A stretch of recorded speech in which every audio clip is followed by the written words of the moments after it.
NASA के बारे में ऐसी बहुत सारी चीजें और डिस्कवरीज हैं जो अब तक हमसे छुपाई जा रही थी, क्योंकि उनके जवाब नासा के पास भी नहीं थे। जैसे कि जायंट एंजल जिसके विंग्स 300 किलोमीटर लंबे हैं। हाउएवर नासा का मानना है कि स्ट्रक्चर और कुछ नहीं बल्कि सिर्फ कुछ लेक्स और गड्ढों का कॉम्बिनेशन है। पर क्या हम मान सकते हैं कि ये दरवाजा भी और कुछ नहीं बल्कि सिर्फ एक अनयूजुअल कोइंसिडेंस है? तो आज की इस वीडियो में हम जानने की कोशिश करेंगे कि आखिर मार्स पर चल क्या रहा है और ऐसी कौन सी चीजें हैं जो हमसे छिपाई जा रही हैं। इसलिए इस वीडियो को बिल्कुल भी स्किप मत करना और एंड तक जरूर देखना ताकि तुम कुछ भी मिस ना करो। 1976 में नासा ने एक फोटो पब्लिश की और जनरल पब्लिक को उसमें दिखा एक परफेक्ट फेस जिसमें नाक, मुंह और आंखें सब कुछ था। और कुछ साइंस फिक्शन फैन ने इन्हें इजिप्ट की इन मूर्तियों और स्ट्रक्चर से कंपेयर करना शुरू कर दिया, जो कि उनके हिसाब से मार्स पर रहने वाले लोगों ने बनाई होंगी। और ये स्टोरी चलती रही और लोग इन्हें सच मानते रहे जब तक 1998 में इसकी दूसरे एंगल से फोटो नहीं ली गई और ये चीज प्रूव हो गई कि ये स्ट्रक्चर और कुछ नहीं बल्कि सिर्फ कुछ शैडोज थी जो मार्स के अनइवन सरफेस की वजह से बनी थी। फिर 2015 में मार्स रोवर ने एक फोटो भेजी जो कि पहली बार देखने में नॉर्मली लगती है। क्या तुम्हें इस फोटो में कुछ अजीब लग रहा है जो सिर्फ क्यूरियोसिटी की वजह से खींची गई थी? तुम में से ज्यादा लोगों को इसमें कुछ नहीं दिख रहा होगा, पर अगर तुम इस फोटो को ध्यान से देखो और इसमें थोड़ा जूम करो तो तुम्हें इसमें दिखेगा एक फ्लोटिंग स्पून जो कि रातों रात वायरल हो गया। और अभी इसके बारे में बात चल ही रही थी कि ये क्या है कि तभी क्यूरियोसिटी ने हमें एक और स्पून दिखाया। क्या ये मार्स के जायंट टाइटन्स का हो सकता है जो इसे खाना खाने के बाद उठाना भूल गए? पर नासा ने इसे भी ये कहकर टाल दिया कि ये और कुछ नहीं बल्कि सिर्फ कुछ रॉक्स हैं जिन्हें मार्स की तेज हवाओं ने तेज करके ऐसा आकार दिया है। पर 2022 में मार्स रोवर ने नासा को सॉल्व करने के लिए एक और पजल दे दी और शायद यहीं पे मार्स के वो जायंट रहते होंगे जिन्होंने अपने चम्मच ऐसे ही बाहर फेंक रखे हैं। पर नासा ने इसे भी ये कहकर टाल दिया कि मार्स की रॉक्स पर ये बना हुआ परफेक्ट दरवाजा भी और कुछ नहीं बल्कि उन रॉक्स में कुछ नेचुरल परफेक्ट क्रैक्स की वजह से बना है। और अगर मार्स पर कोई भी फेस, स्पून या दरवाजा नहीं है तो बार बार हमें ये चीजें क्यों दिख रही हैं? तो वेल, इसका आंसर है हमारा दिमाग। मार्स पर मिली ऐसी ही अजीब और स्ट्रेंज चीजों के बारे में जानने से पहले हमें ये एक्सेप्ट करना होगा कि इस तरह की अजीब और सरप्राइजिंग चीजें हमें हर जगह दिखती हैं। फॉर एग्जाम्पल अपने आसपास देखो, ये दुनिया अजीब चीजों और फेसेस से भरी पड़ी है जो कि बिल्डिंग्स, सिंक या स्विच बोर्ड में भी हो सकती है। हद तो तब होगी जब 2004 में एक सैंडविच $28,000 का बिका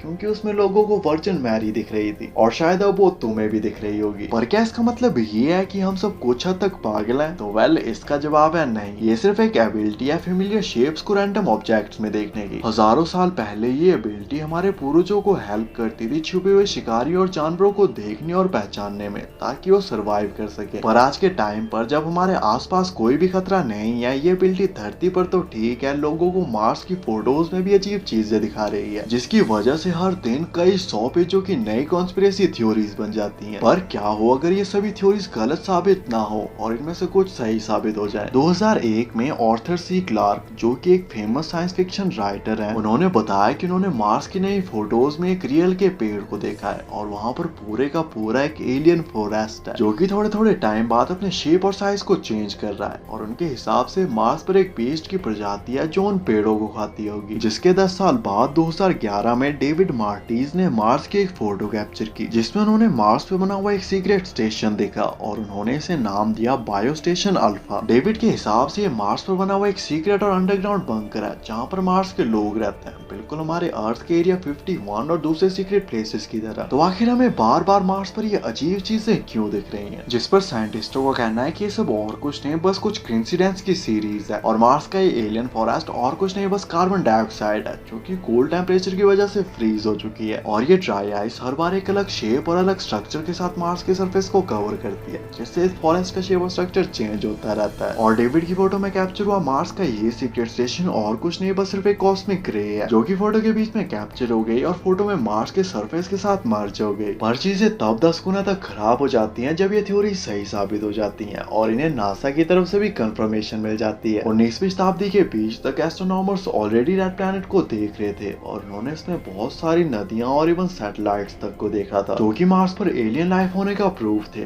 पर बाद में पता चला कि ये शिप्स और कुछ नहीं बल्कि मार्स पर स्ट्रॉन्ग अर्थक्वेक और पोर क्वालिटी के लेंस जो कि उतने भी पावरफुल नहीं थे उनकी वजह से दिख रहे कुछ रैंडम ऑब्जेक्ट्स थे। पर फिर 2017 में नासा के एक टेलीस्कोप ने ये फोटो ली। रियलिटी में इसका हेड सिर्फ एक ऑर्डिनरी इंपैक्ट क्रिएटर था जो कि वहां पर मीटियोराइड के टकराने से बना था, पर एक्चुअल में इसका इंटरेस्टिंग पार्ट था इसकी टेल। नासा को पता चला कि ये रिवर बेड है और मीटियोराइट के टकराने के बाद यहाँ से नदी का पानी पीछे जाकर सरफेस पे स्प्रेड हुआ होगा, जिससे ये बात कंफर्म हुई कि 19वीं शताब्दी के एस्ट्रोनॉमर्स पूरी तरह से गलत नहीं थे और उन्होंने एक्चुअली मार्स पर नदियों और पानी को देखा था। और तो मार्स की लेटेस्ट फोटोज में भी इन स्ट्रक्चर्स को देख सकते हो जहाँ पर से ये नदियां पहले बहती होंगी। पर बात यहीं पे खत्म नहीं होती। 2012 में मार्स रोवर ने मार्स पर से एक मेटल ऑब्जेक्ट की फोटो भेजी जो कि मार्स के एंशिएंट लोगों का टूल या वेपन हो सकती थी और ये पूरी तरह से रिफाइंड मेटल से बनी हुई थी। पर ज्यादातर लोगों ने इस बात पर बिल्कुल भी भरोसा नहीं किया और कुछ टाइम बाद पता चला कि ऑब्जेक्ट और कुछ नहीं बल्कि उसी मार्स रोवर का टूटा हुआ पार्ट था जो कि कुछ दिन पहले टूटकर गिर गया था। और अभी पिछले साल मार्स रोवर ने मार्स पर से एक और फोटो भेजी जिसमें हमने एक चमकती हुई चीज को देखा, पर इस बार ये कोई मशीन या मार्स रोवर का पार्ट नहीं बल्कि अर्थ की एक रेयर मेटल थी। तो क्या पॉसिबल है कि हमें जल्द ही मार्स पर लोहे की मशीनें और माइनिंग इक्विपमेंट्स मिलेंगी जिनका यूज मार्स के लोग मेटल्स की माइनिंग और मिनरल्स को प्रोसेस करने के लिए करते थे? तुम्हें क्या लगता है? कमेंट करके जरूर बताना। ऐसी अमेजिंग वीडियोस के लिए चैनल को सब्सक्राइब कर देना। Thanks for watching.